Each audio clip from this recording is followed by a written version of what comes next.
Salut, je m'appelle Maureen et si tu ne me connais pas encore, sache que je suis belge et fière de l'être, que j'adore voyager et que je crois que dans la vie tout est possible. Donc, jour de confinement numéro 2 et pour moi, jour de défi confinement numéro 2. Bon, alors je vais commencer d'abord par remercier tous ceux qui ont pris le temps de faire un commentaire, un like, un partage de ma vidéo. Je ne m'attendais pas à autant de succès. C'est très motivant, ça m'encourage. Et voilà, enfin bref, merci beaucoup. C'est motivant pour cette deuxième vidéo et celles qui suivent. Alors merci aussi à Sophie et à Céline qui ont déjà mis en commentaire des idées de thèmes pour les vidéos à venir. Et là, je vais commencer par cette vidéo dont je vous ai parlé hier. L'effet de nos croyances sur notre vie. Pourquoi est-ce que je veux parler de ça aujourd'hui ? Donc il y a une phrase de Henry Ford qui dit que vous vous sentiez capable de faire quelque chose ou que vous vous en sentiez incapable, dans les deux cas, vous avez raison. Ça veut dire quoi ? Ça veut dire que selon ce que vous croyez, ça va avoir des effets, des conséquences sur les résultats de vos actions, ou en tout cas des effets dans votre vie. Et ici, j'ai envie de parler de l'effet des croyances, mais plutôt par rapport à l'effet placebo. Bon, qui ne sait pas ce que c'est l'effet placebo, je crois qu'il n'y a pas besoin de préciser.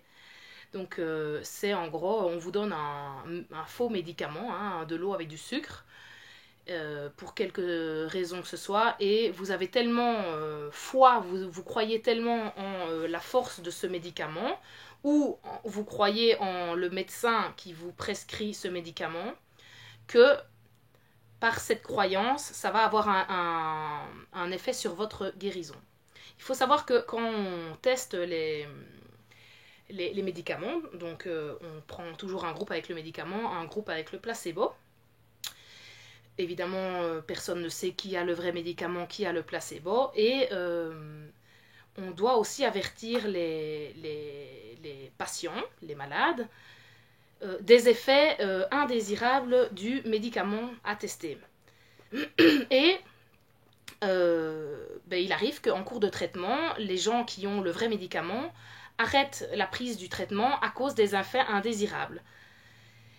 Bon, ça c'est normal puisqu'ils ont le vrai médicament, mais dans 20% des cas, les gens qui prennent le placebo arrêtent aussi le traitement, qui est un faux traitement, pour les mêmes raisons, c'est-à-dire à cause des effets indésirables.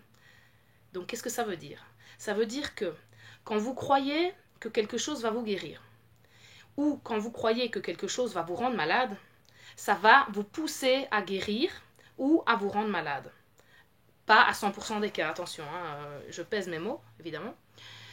Alors je voulais vous faire brièvement un petit compte rendu d'une expérience qui a été faite en 1983, là je lis mes notes. Hein. Donc c'était à la British Stomach Cancer Group. Ça a été fait sur 411 personnes, patients. Une partie de ces patients, donc ils traitaient un nouveau traitement chimiothérapie. Et une partie des patients n'ont pas reçu, ils ont reçu une fausse chimiothérapie, donc un placebo de chimiothérapie.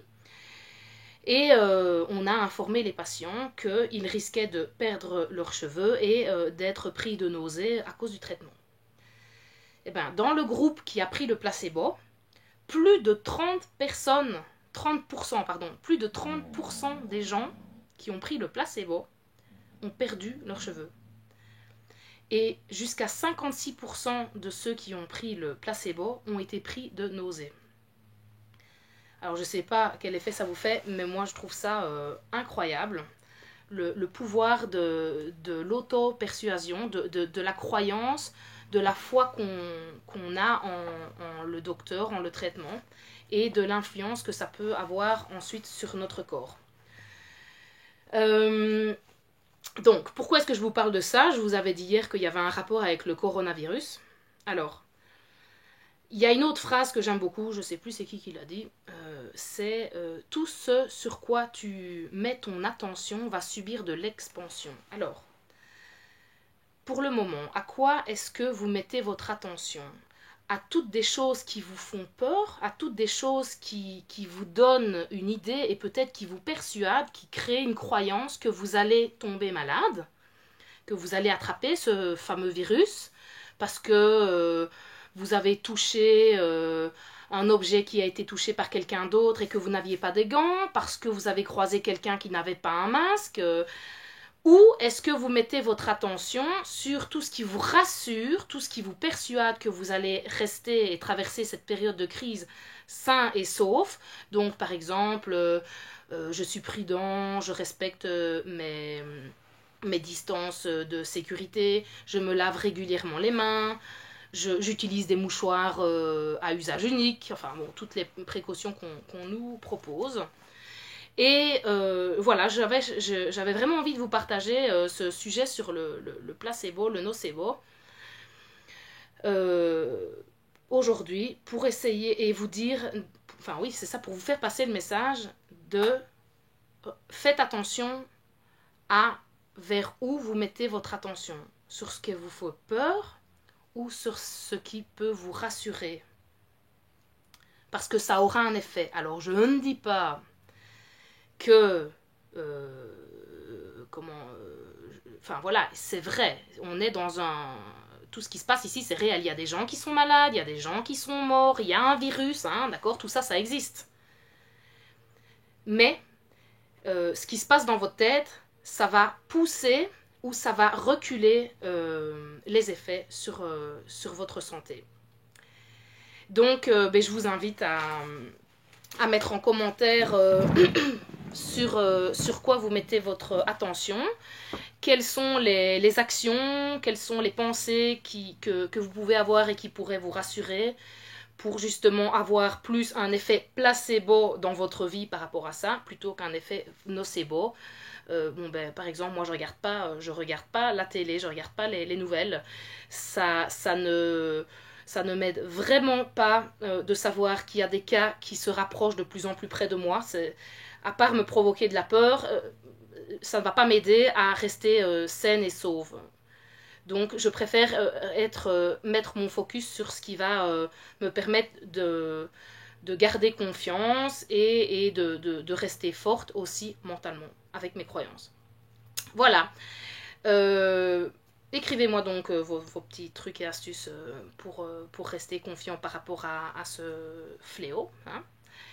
Et si vous avez d'autres idées de thèmes que je pourrais développer pour demain, après-demain, les autres jours, je suis preneuse, hein, j'ai besoin d'inspiration. Bon, 8 minutes, hein, j'avais dit 5 minutes maximum, j'ai déjà un peu dépassé. Je vous laisse donc ici maintenant et je vous dis à demain pour une nouvelle vidéo. Merci, salut!